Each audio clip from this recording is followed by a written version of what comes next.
এই অঙ্কটা আমরা ক্যালকুলেটরে সমাধান করব। অনেকে ভয় পেতে পারো যে এত কঠিন একটা অঙ্ক, এটার মান বের করতে বলছে, ক্যালকুলেটরে কি বের করা সম্ভব? অবশ্যই সম্ভব।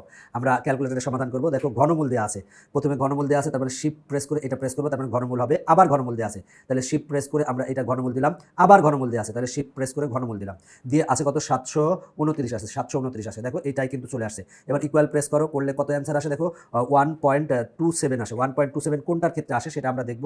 মনে করো যে এটার ক্ষেত্রে যদি দেখি 3 টু দি পাওয়ার 1/9 আছে, তাহলে 1/9 উপরে দিব 1 আর নিচে দিব 9 দিলাম, দিয়ে ইকুয়াল প্রেস করলে কিন্তু এইটা আসে না, 1.1 আসছে, এখানে 1.12 আসছে, কিন্তু এখানে আছে 1.27 আছে। এবার তার মানে এটা অ্যান্সার না। এবার আমরা এই অপশনটা চেক করবো, তাহলে 3 টু দি পাওয়ার আমরা 3 টু দি পাওয়ার দিব 2/9, তার মানে উপরে দিব আমরা 2, উপরে দিলাম 2 আর নিচে দিব হচ্ছে কত 9 দিলাম।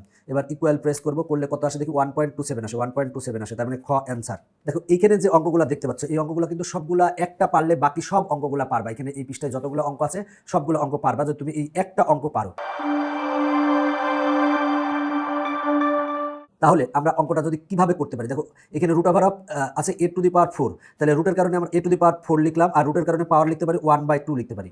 এবার এই যে a টু দি পাওয়ার 6 আছে, লিখলাম a টু দি পাওয়ার 6, আর এই রুটটা কিন্তু এই টোটালটার উপরে, তাহলে আমরা এই টোটালটার উপরে রুটের কারণে পাওয়ার দিব হচ্ছে হাফ, রুটের কারণে পাওয়ার হয় হাফ। এবার a টু দি পাওয়ার 8 লিখলাম, আর এই রুটটা কিন্তু টোটালটার উপরে, এখানে কিন্তু 24 আছে, তাই আমরা এখানে যেহেতু যত আছে 24 আছে, তাই 1/24 হবে। যদি শুধু রুট থাকতো তাহলে 1/2 হতো। এখন আর কিছুই না, জাস্ট ক্যালকুলেশন করো তাহলেই তুমি পারবা।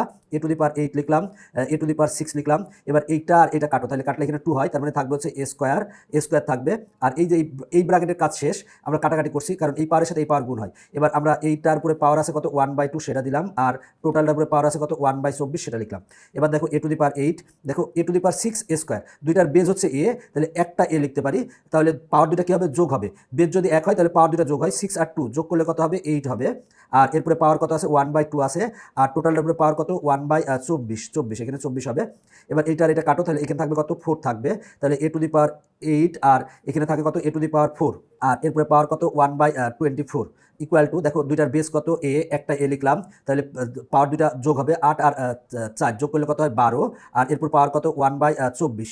এবার যদি আমি কাটাকাটি করি তাহলে এখানে 2 হবে, তার মানে আসে হচ্ছে a টু দি পাওয়ার 1/2, তার মানে a টু দি পাওয়ার 1/2 গতে আছে, তার মানে গ অ্যান্সার। এইভাবে তুমি কিন্তু বাকি যে অঙ্কগুলো আছে সবগুলো অঙ্কই আশা করি তুমি চেষ্টা করলেই পারবে।